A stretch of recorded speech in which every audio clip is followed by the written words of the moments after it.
بسم اللہ الرحمن الرحیم۔ ناظرین، مرد کا مرد کے ساتھ بدفعلی کرنا، جسے اغلام بازی لواطت بھی کہا جاتا ہے، اور عورتوں کا ایک دوسرے سے جنسی لذت حاصل کرنا، اسے عربی میں الاسحاق کہا جاتا ہے۔ ہم جنس پرستی کی ابتدا کے متعلق قرآن مجید میں ہے، اور ہم نے لوط کو بھیجا جب اس نے اپنی قوم سے کہا کہ کیا تم وہ بے حیائی کرتے ہو جو تم سے پہلے جہاں میں کسی نے نہیں کی۔ ناظرین، ہماری آج کی ویڈیو کہ ہم جنس پرستی کے حوالے سے ہے۔ ہم جنس پرستی کیا ہے اور ہمارے آج کے معاشرے میں یہ کس طرح آگے بڑھ رہی ہے اور کس طرح برائیوں کی جڑ اور فساد پھیلا رہی ہے۔ ناظرین، ہم جنس پرستی یعنی کہ مرد کا مرد کے ساتھ زنا کرنا، مرد کا مرد کے ساتھ بدفعلی کرنا اور عورت کا عورت کے ساتھ بدفعلی کرنا ہے۔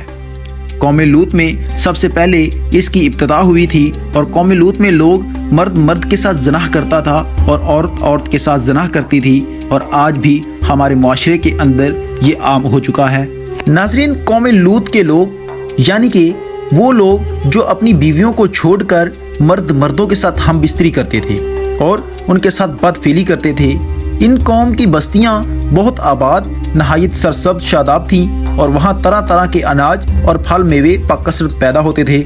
اس خوشحالی کی وجہ سے اکثر دوسرے علاقوں کے لوگ ان آبادیوں میں آنے لگے، تو یہاں کے باشندے ان فقراء کے کثرت سے آنے کی وجہ سے پریشان ہو گئے،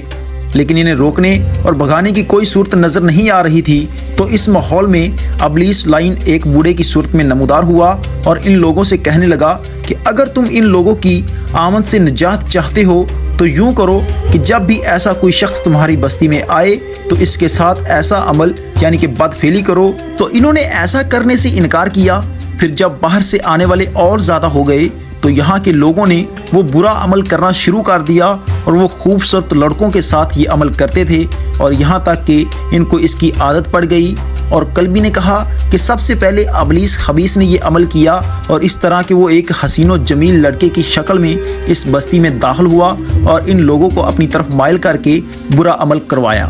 پھر ان لوگوں نے اپنی خواہشات کو پورا کرنے اور آنے والوں کو کم کرنے کے لیے ہر آنے والے خوبصورت مرد کے ساتھ یہ عمل کرنا شروع کر دیا، اور ایک زمانہ دراز تک اس میں ملوث رہے۔ ناظرین، قرآن و سنت میں لواطت اور بدفعلی کی شدید مذمت بیان کی گئی ہے۔ چنانچہ ارشاد بارک تعالیٰ ہے جس کا ترجمہ اس طرح ہے، اور اسے اس بستی سے نجات بخشی جو گندے کام کرتی تھی، اور بے شک وہ برے لوگ نافرمان تھے۔ یعنی کہ یہاں پر بات آ رہی ہے حضرت لوط علیہ السلام کی قوم کی، جنہوں نے ایک دوسرے کے ساتھ بدفعلی کی تھی، اور اللہ تعالیٰ کا عذاب ان پر آیا تھا، اور اللہ تعالیٰ نے ان کو نیست و نابود کر دیا تھا آنے والی نسلوں کے لیے بھی۔ ناظرین، یہ کام ہمارے معاشرے میں آج کل عام ہو چکا ہے۔ رسول کریم صلی اللہ علیہ وآلہ وسلم نے ارشاد فرمایا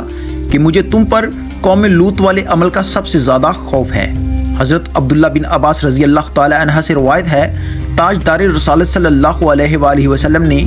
3 بار ارشاد فرمایا کہ اس شخص پر اللہ تعالیٰ کی لعنت ہو جو قوم لوط والا عمل کرے۔ ناظرین، ایک اور جگہ پر ہے کہ جو اس حال میں مرا کہ قوم لوط جیسا عمل کرتا ہو تو اس کی قبر قوم لوط کی طرف منتقل ہو جائے گی، یہاں تک کہ قیامت والے دن قوم لوط کے ساتھ حشر میں ہوگا۔ اور ایک اور جگہ پر امام ذہبی رحمۃ اللہ علیہ لکھتے ہیں کہ حضرت ابن عباس رضی اللہ تعالی عنہ نے فرمایا کہ اگر لواطت کرنے والا بغیر توبہ مر جائے تو اسے قبر میں خنزیر کی شکل میں بدل دیا جائے گا۔ عورتوں کا ایک دوسرے سے جنسی عمل کر کے اپنی شہوت کو تسکین دینا بھی انتہائی مذموم اور حرام ہے۔ چنانچہ ارشاد بارک تعالیٰ ہے، اور تمہاری عورتوں میں جو بدکاری کرے ان پر خاص اپنے میں 4 مردوں کی گواہی لو، پھر اگر وہ گواہی دے دیں تو ان عورتوں کو گھر میں بند رکھو یہاں تک کہ انہیں موت اٹھا لے یا اللہ ان کی کچھ اور راہ نکالے۔ ناظرین، حضور صلی اللہ علیہ وآلہ وسلم کا فرمان ہے کہ اللہ پاک 3 لوگوں کی شہادت قبول نہیں کرتا: بدکاری کرنے والا اور کروانے والا، بدکاری کرنے والی اور کروانے والی، اور ظالم حکمران۔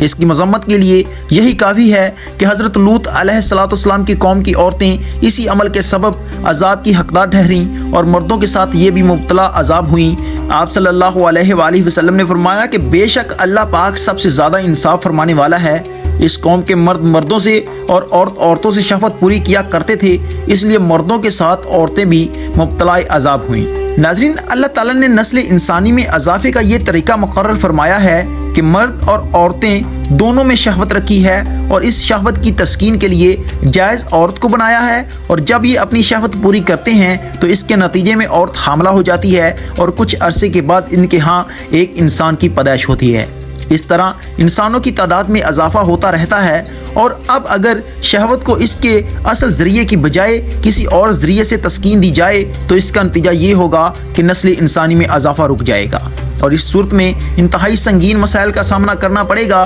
جیسے وہ ممالک جن میں لواطت کے عمل کو رواج دیا گیا ہے، آج ان کا حال یہ ہو چکا ہے کہ وہ دوسرے ممالک کے لوگوں کو اپنے ہاں بلوا کر اور انہیں آسائشیں دے کر اپنے ملک کے لوگوں کی تعداد بڑھانے پر مجبور کرتے ہیں۔ اس عمل کی وجہ سے انسانیت ختم ہو جاتی ہے، کیونکہ مرد کا عورت سے اپنی شہوت کو پورا کرنا جانوروں کے شہوانی عمل سے مشابہت رکھتا ہے۔ ناظرین، ہم جنس پرستی آج کے معاشرے کا ایک اہم حصہ بن چکا ہے۔ ہر ملک، ہر شہر، ہر علاقے میں یہ کام شرع عام ہوا جا رہا ہے، اس لیے ہمیں چاہیے کہ ہم اس کی روک تھام کریں، اور ہمیں ان لوگوں کو حضرت لوط علیہ السلام کی قوم کی مثال دینی چاہیے کہ کس طرح حضرت لوط علیہ السلام کو اللہ تعالیٰ کا عذاب آیا تھا اور وہ پوری کی پوری قوم غرق ہو گئی تھی، اور آج بھی وہ آنے والی لوگوں کے لیے عبرت کا نشان بنی ہوئی ہے۔ ناظرین، اس برے کام سے ہم جنس پرستی یعنی کہ مرد کا مرد کے ساتھ اور عورت کا عورت کے ساتھ زنا کرنا بالکل شرعی ناجائز ہے، اور اس لیے ہمیں چاہیے کہ ہم اللہ تعالیٰ کے احکامات پر عمل کر کے